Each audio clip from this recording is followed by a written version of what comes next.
She's not on the list. Adele manager answers Meg's call about her latest concert with Oprah, Eliminate.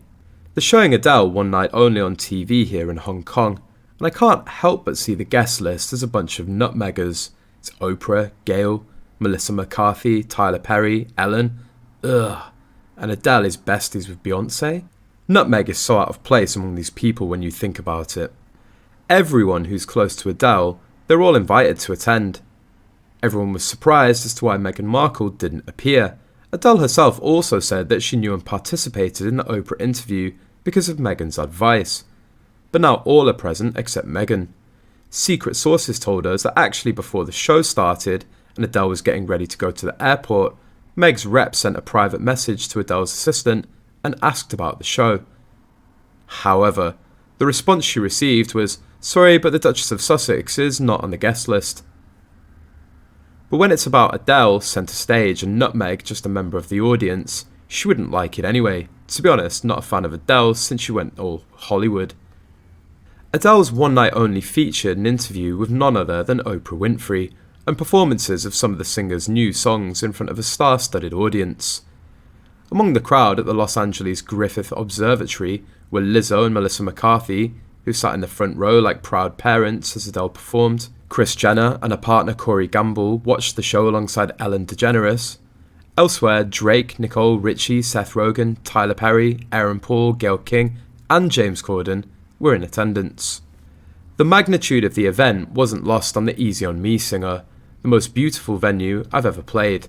Thank you to everyone who made it possible.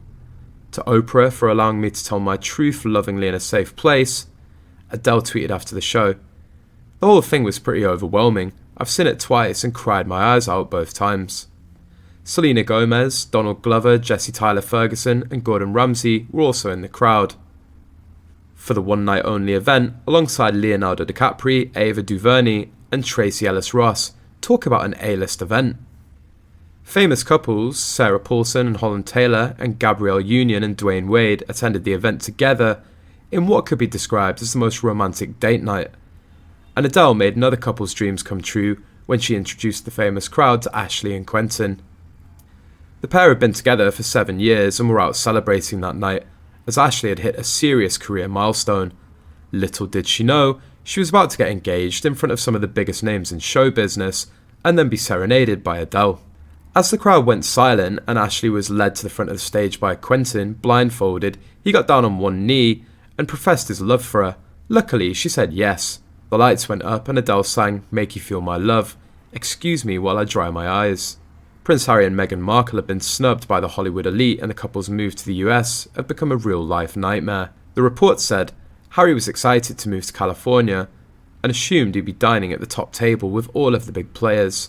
Citing sources, it said, in London he only needed to click his fingers and people would line up to invite him to their upscale bashes, but it hasn't worked out like that on the other side of the Atlantic. The report said Meghan Markle's desperate to pump up the standing by inviting celebrities on her podcast Archetypes, but she was recently reduced to hosting hotel heiress Paris Hilton.